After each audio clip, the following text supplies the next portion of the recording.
طوماط سوغيز ولا داك ماتيجه الصغيره مضروبه على 4. طوماط سوغيز عندهم غاليه بزاف.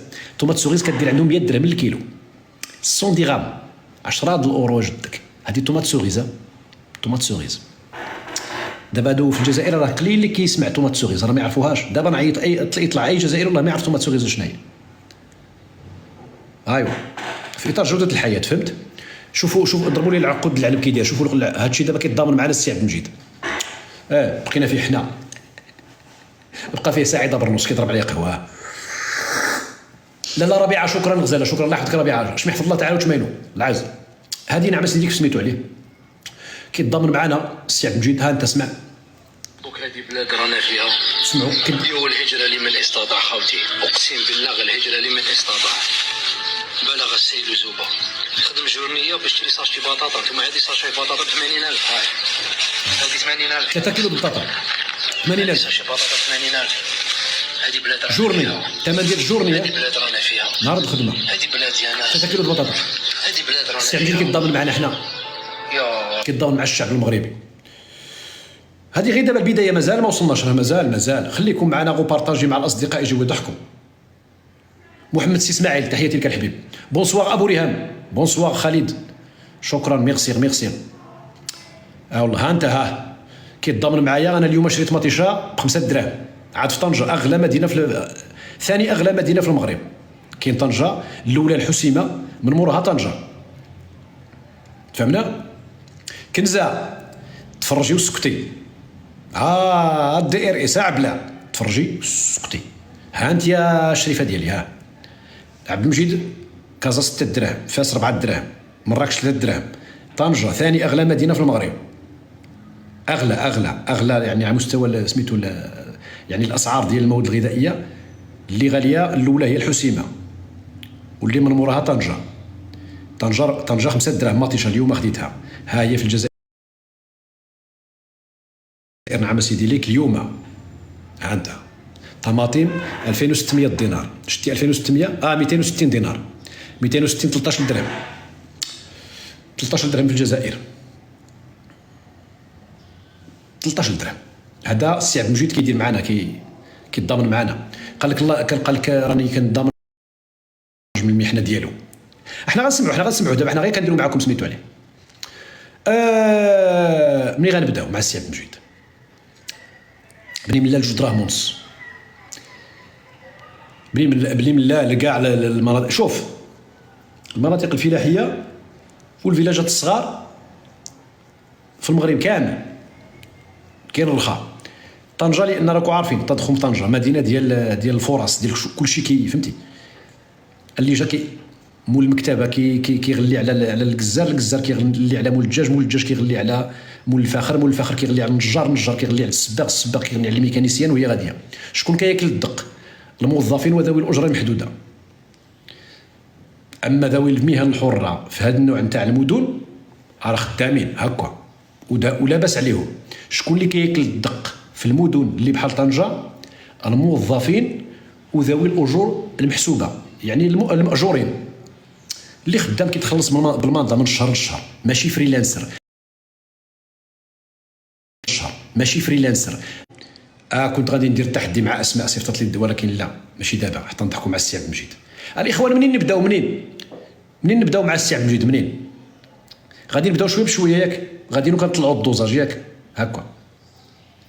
اذا غادي نبداو للسي عبد المجيد. اول حاجه بعدا نبداو له بالبريكس.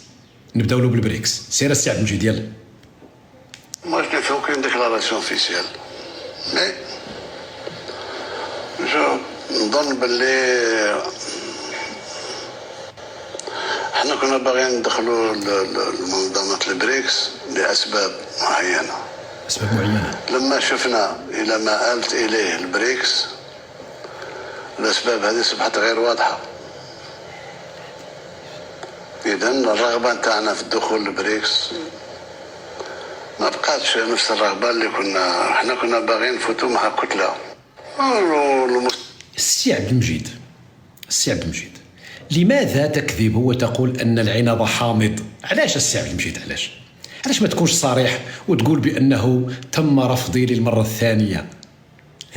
علاش علاش زعما ضروري تكذب السي عبد المجيد وتقول لهم حقا ما حقا حنا راه ما بغيناش وما بقاتش عندنا القناع ملي شفنا بان البريكس تبدل؟ فين تبدل البريكس؟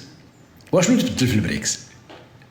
زعما كان نافع على المستوى الاقتصادي وما بقاش نافع، ما بقاش عنده اهميه السي عبد المجيد الله يهديك.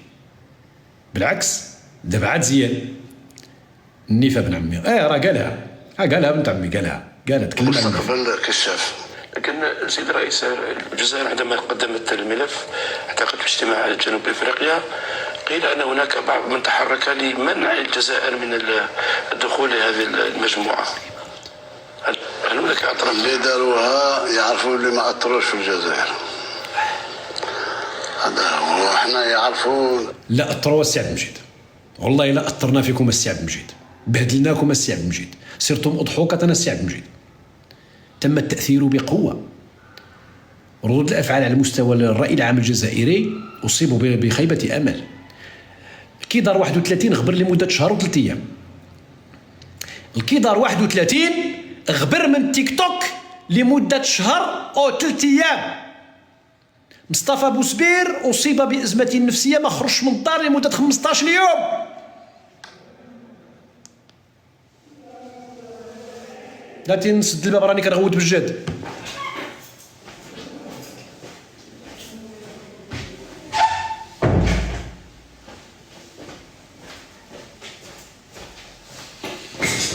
هادو البسطاء. اما نتوما انت وشنقريحه ما عرف علم الله شو وقع لكم، علم الله شو وقع لك السي عبد المجيد. الاخوان ما تنساوش تكبسوا البارطاج الله يهديكم، تكبسوا البارطاج. سير. الجزائر بصفه عامه كدوله كرئيس كجمهورية ولا كمواطن، النيف هو النيف، النخوة ما بغيتش. دابا راه كاين الفرق، إذا الآن الأمر يتعلق فقط بكرامتك، لا يتعلق بأن البريكس ما بقاش مهم، ما بقاوش فيه الفلوس، ما بقاش مدير للدخل، ما بقاش كيغير الاقتصادات نتاع الدول. إذا القضية فيها غير النيف، يعني ما رضيتيش، يعني تم تمريغ الأنف نتاعكم في التراب. لأن ما صاحب الخروج السي عبد المجيد راه خطير جدا. السي عبد المجيد الله يهديك، السي عبد المجيد الله يهديك، راه سمعنا بأن السي سميتو السي هذاك نتاع الخارجية نتاع روسيا سميتو لافروف تكلم على الهبة، تكلم على الوزن، تكلم على النخوة وعلى القيمة والمواقف السياسية. هذيك راه ضربة صعيبة هذيك. فين هو النيف؟ سير. الله يسهل عليك، روح، أنا مانيش محتاج. مساء النور سي سعيد برقدة، تحياتي. ما هذو اللي ربما عارضوا الجزائر باش تدخل ربما فادوها. شتي هذه هي التسمامين. الناس شتي داكشي اللي هضرنا عليه ذاك النهار قلت لكم التسمامين. ذاك العنب حامض عنها يقول ها هو قال لك فادوها، قال لك هذوك اللي عارضوا كذا كذا فادونا، يعني داروا فيكم الخير. ايوا خصك تشكرهم السي عبد المجيد. علاش انت كتمشي كتقول لهم خلاطها وباغي تجري على السفير وكتسبهم وكتقول بان تما الجوسسه والعوسسه والمروك وامارات وكذا؟ حنا الا فدناك وكنتي غادي للخطر، كنتي غادي للعبث، وحنا درنا الضغط ونجيناك من العبث، خصك تشكرنا ماشي تكرهنا. والجزائري حسن اجي خليك، راه هذا ماشي انا اللي كنكذب، راه الرئيس تاعك هو اللي كيكذب. انا معايا، هو الرئيس كيهضر، هو كيهضر صاحبي. اسمع زيد. معليش، حنا ما اصدقائنا يبقوا اصدقائنا. شكون؟ من يا ترى يقصد بالاصدقاء الذين سيبقوا اصدقاء رغم ما قاموا به ضدك؟ يعني انت تقصد ان الاصدقاء نتاعك ما بغاوكش ولعبوا ضدك، وانت مازال كتقول اصدقائنا غيبقاو اصدقائنا. جاست مي تحياتي. اذا كتكلم على الروس. اذا الروس ها انت كتعترف بانها لعبت ضدكم، ما بغاتكمش، وانتم لصقا كما قال خي سقراط. فين هو النيف؟ كيفاش اصدقاء يبقوا نبقاو اصدقاء؟ وفين هو النيف اللي التناقض؟ هاتمتم روسيا قالت لك انتم ما صالحينش للبريكس، روسيا ضرباتكم، وانت كتقول بانه بنيفكم وكرامتكم، ودابا كتقول لا حنا اصدقاء، غنبقاو اصدقاء، غادي يبقاو الاصدقاء نتاعنا. اهلا لا سيغول، اهلا لا سيغول، فيفا خاي لا سيغول، فيفا هكذاك الاندماج مزيان اخي لا سيغول، والله العظيم اعاده الاندماج زوينه. ها بالله انا كنصحك بهذه الخطوه مباركه اخي لا سيغول. هايوا مزيان الاندماج مع هايوا، الله يرضى عليك، الله يرضى عليك، فيفا خاي لا سيغول. سير الباقي الدولة اللي تبغي تتقوى تكل على أبنائها قبل كل شيء. حتى دابا عاد عقتي بها، دابا عاد جاتك انت السي عبد المجيد تقول للجزائريين الدوله الا بغات تقوى خصها تتكل على ولادها. ايوا ملي كنتي كتكل على البريكس اذا كنتي مازال ما عرفتي هذا الشيء. ها دابا انت حتى وصلتي 86 سنه عاد عقتي بان الدوله لن يخدمها الا ابناء بلدها. سبحان الله. وانت غير البارح كنتي كتمشي عند روسيا كتقول له والعار وحنا كنطلبوا باننا خصنا ندخلوا بشكل مستعجل الى. تحياتي ابن عمي، تحياتي محسن، الله يحفظك الحبيب.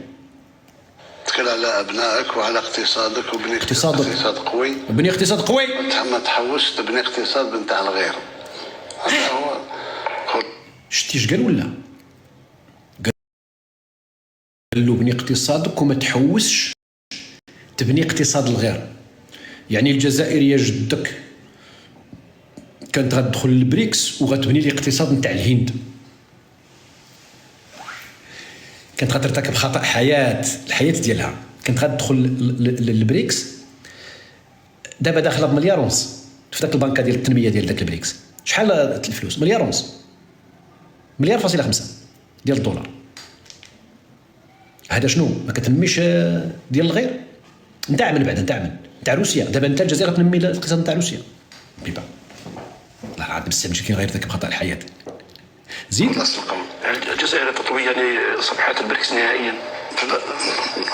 انا شخصيا مانيش خمم فيها خلاص، لان رغبتنا والرغبه ما زالت قائمه هو ان دخولنا في بنك البريكس. الجزائر دخلت البنك، بنك البريكس خلاص مازال ما دخلش بنك البريكس. قال لهم رغبتنا اننا ندخلوا لبنك البريكس، راه مازال ما دخلش لبنك البريكس حتى داك بنك البريكس. قلت لك انا جاست دو ات. تحياتي خي جاست دو ات، الله يحفظك. ها هو غيقول هنا كيقول لهم مازال ما دخلناش للبريكس، للبنك التنميه. هذاك مليار ونص مازال ما كاين والو. اسمع تم القبول ودخلنا. زيد ربما نشارك بمليار ونص دولار، ربما نشارك بمليار ونص.